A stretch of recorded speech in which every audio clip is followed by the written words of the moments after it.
Bienvenidos a Ella Soy de France 24. Desde el 26 de enero, Puerto Rico declaró estado de emergencia por violencia de género. Hoy entraremos en detalle sobre la aplicación de esta medida particular y su importancia como un ejemplo de acción en la región. La orden ejecutiva emitida por el gobernador de la isla, Pedro Pierluisi, buscará prevenir y educar contra este flagelo, por el que murieron al menos 60 mujeres y más de 5.000 fueron víctimas de violencia doméstica durante el año pasado. Más de 2 años duró el pedido de organizaciones feministas para que la isla se tomara más en serio la violencia de género, que se recrudeció en el contexto de la pandemia. Pasando por los exgobernadores Pedro Rosselló, Wanda Vázquez y ahora Pedro Pierluisi, el gobierno finalmente atendió el pedido de urgencia para proteger a las mujeres y a las minorías. Desde San Juan, la capital de Puerto Rico, se elevó un mandato que busca detener los crímenes que atentan principalmente contra las mujeres y las minorías.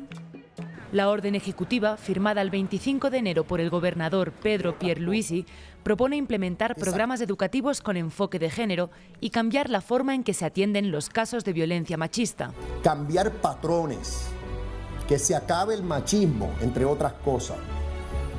Que se acaben los crímenes de odio también. Esa es la actitud. Un llamado que no es nuevo. En la segunda mitad del 2019, colectivos feministas protestaron contra la entonces gobernadora interina Wanda Vázquez, exigiendo la declaratoria del estado de emergencia para las mujeres de la isla y denunciando que vivían bajo la amenaza de violencia. La secretaria de Justicia para aquel entonces, hoy gobernadora, Wanda Vázquez, reiteró que no había necesidad de declarar un estado de emergencia. Lo hicieron también en 2018, cuando la colectiva feminista En Construcción se enfrentó al gobierno de Ricardo Rosselló por los derechos y la seguridad de las mujeres. Las personas que impulsan política pública en este país, lo que piensan de las mujeres, lo que da es asco y odio. Rosselló fue criticado por su actitud despectiva hacia las manifestantes cuando se conocieron mensajes que intercambió con otros funcionarios, burlándose de figuras femeninas y de las movilizaciones que obligaron a su caravana de vehículos a tomar una ruta alternativa a la fortaleza, la mansión del gobernador. Los casos de violencia de género aumentaron en medio de la pandemia. Cada 8 días, una mujer es asesinada y según el Observatorio de Equidad de Género, al 29 de diciembre de 2020 se registraron 60 feminicidios en el archipiélago. Datos muy por encima de los 37 conocidos para la misma fecha en 2019.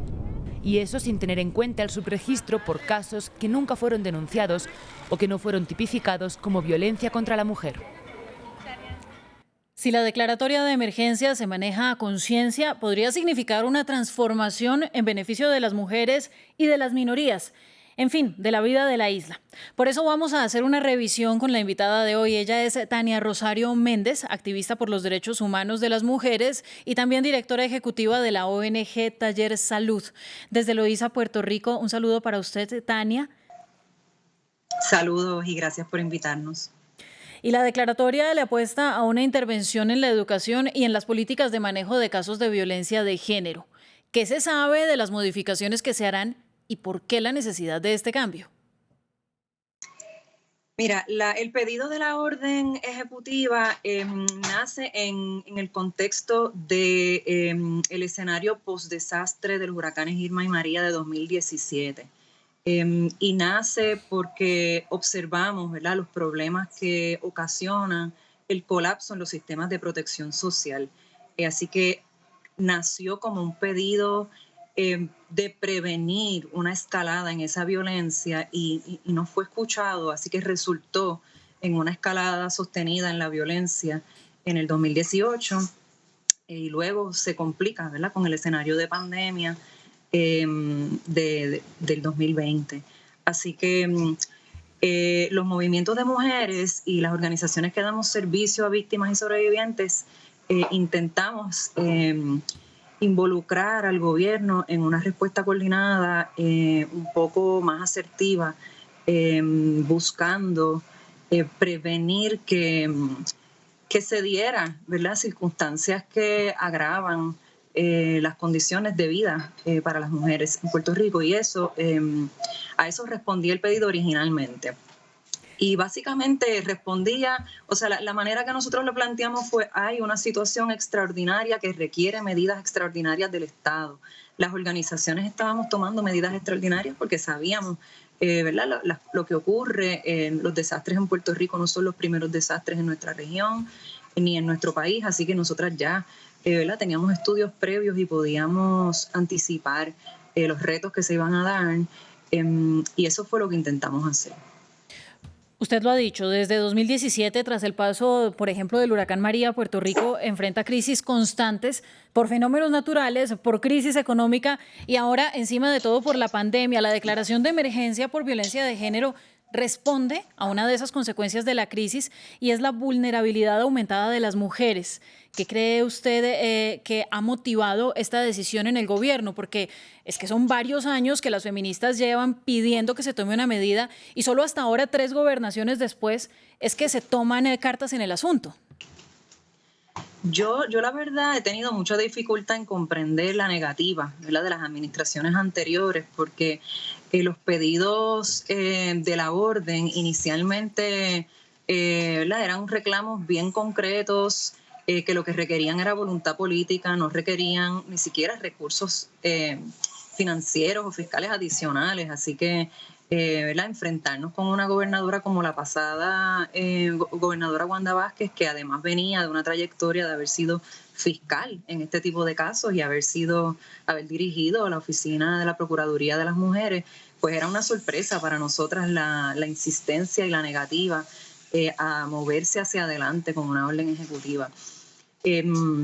Yo quisiera, ¿verdad?, resaltar la diferencia entre hacer una conferencia de prensa, hacer un pronunciamiento, un comunicado de prensa declarando una alerta nacional, ¿verdad?, que fue lo más que se pudo lograr en 2020, y firmar una orden ejecutiva que da instrucciones a las agencias.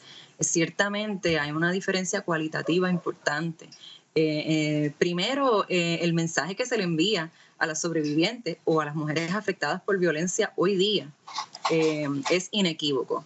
El mensaje es: tu vida es prioridad para tu país y vamos a poner en marcha mecanismos para protegerte. Eso es un mensaje inequívoco, que no lo envía un comunicado de prensa, ¿verdad?, que no lo envía ninguna otra expresión ¿verdad?, que tenga un carácter oficial como una orden ejecutiva de este tipo.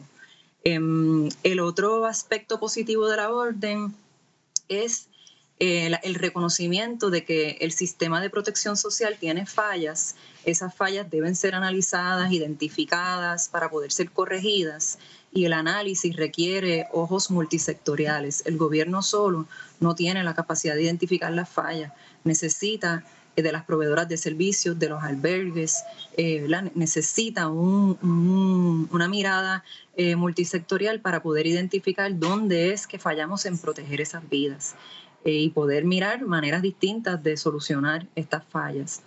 Eso se debería poder llevar a cabo en el contexto del comité que la orden ejecutiva crea, que se llamó el Comité PARE. Todavía estamos esperando un poquito más de especificidad sobre los criterios para llenar los espacios y las sillas disponibles en ese comité, pero esperamos que ciertamente sirva, ¿verdad?, como un mecanismo para identificar y corregir oportunamente todas esas fallas. No atendió Rosselló, no atendió Wanda Vázquez y Pierluisi, con el peso de 2 gobiernos anteriores, además en crisis y de ser uno de los gobernantes con menos apoyo electoral que llegó a la cabeza de Puerto Rico, pues decide aplicar la medida, pero más allá de cumplir una demanda que no frenó y que claramente no iba a frenar por parte de las colectivas feministas, ¿usted ve que hay una real voluntad política en esta orden ejecutiva? ¿Es Pierluisi realmente un aliado del feminismo más allá de lo que se dice de palabras para afuera? Pues mira, eso está por verse. Yo pienso que uno de los aciertos de la orden, y que fue una propuesta de los movimientos de mujeres en la mesa apoyando la redacción del lenguaje y contenido de la orden, es que la orden no es infinita. Este no va a ser ni el cuatrienio de la emergencia, no va a ser el decenio ni la década de la emergencia. Ellos tienen 18 meses. y tiene además una estructura de reporte, ¿verdad? De rendición de cuentas trimestral. Así que cada 3 meses se supone que las mujeres sepamos si en efecto esta administración es nuestra aliada o no. Si se están tomando medidas afirmativas, hay una serie de cosas que identificamos que para corregirse no necesitaban 18 meses. Hay otras que requieren 6, 12 meses, porque requieren readiestramiento de personal, por ejemplo. Pero hay algunas que no hay ninguna razón por la cual no se puedan corregir inmediatamente. Así que ellos tienen, ¿verdad?, la administración actual, tanto el gobernador, sus asesores y asesoras, las secretarias y secretarios nombrados al gabinete, tienen 18 meses para demostrarle al país que son aliados de las vidas de las mujeres y de todas las identidades diversas que sufren violencia de género en Puerto Rico. Y que así sea. Finalmente, muy rápido, le quiero preguntar, Tania, también por las minorías tan olvidadas en política pública. Esto no solamente es para las mujeres, es para la comunidad LGBTQ y debe cambiar completamente el lenguaje cuando se habla de atención a víctimas de machismo y de violencia de género. Correcto. Esa es una de las fallas de la orden. Tiene varias, pero creo que la central es que hubo una negativa de incorporar los conceptos de feminicidio y transfeminicidio. No se nombran, no se apalabran, no se reconocen como prioridad dentro de la orden.